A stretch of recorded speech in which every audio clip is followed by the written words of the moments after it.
నేను బెంగళూరు నుంచి విజయవాడ గాంధీనగర్ శైలజ థియేటర్ రావడం జరిగింది. ఇప్పుడు మన సినిమా రోషాగ్ని ట్రైలర్ మన బాబీ శైలజ థియేటర్ మేనేజర్ గారు ప్లస్ నా తమ్ముడు మిత్రుడు అన్ని మీరే ఇక్కడ శైలజ థియేటర్లో మన రోషాగ్ని సినిమా మన అన్నయ్య పవన్ గారి సినిమాతో పాటు ఓజీ సినిమాతో పాటు ఒక ట్రైలర్ లాంచ్ చేయడం జరిగింది.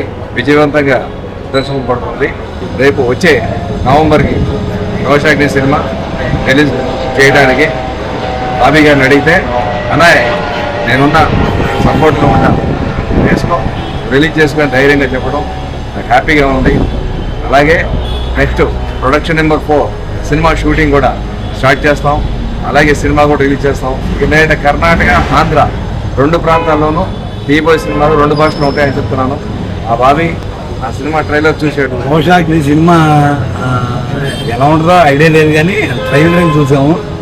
ట్రైలర్లో సినిమాలో ఫైట్లు కానీ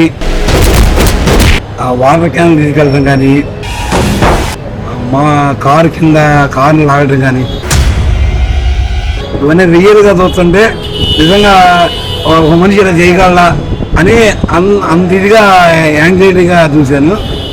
ట్రైలర్ అయితే చాలా బాగుంది. సినిమా కూడా ఇంతకన్నా బాగుంటుందని నేను మనస్ఫూర్తిగా ఆశిస్తున్నాను. బాబీ ఇంకొక విషయం, ప్రేక్షకులు ప్రేమించాలి. అది భవానీపురం విజయవాడ ఇక్కడ నుంచి పోయి 4 సంవత్సరాలు అయింది. తెలుగు ఇండస్ట్రీకి మళ్ళీ తిరిగి వచ్చాను. మళ్ళీ మన విజయవాడ మనందరూ నన్ను ఆశీర్వదించాలని కోరుకుంటూ బాబీ సపోర్ట్తో మళ్ళీ విజయవంతం చేస్తాం. నమస్తే.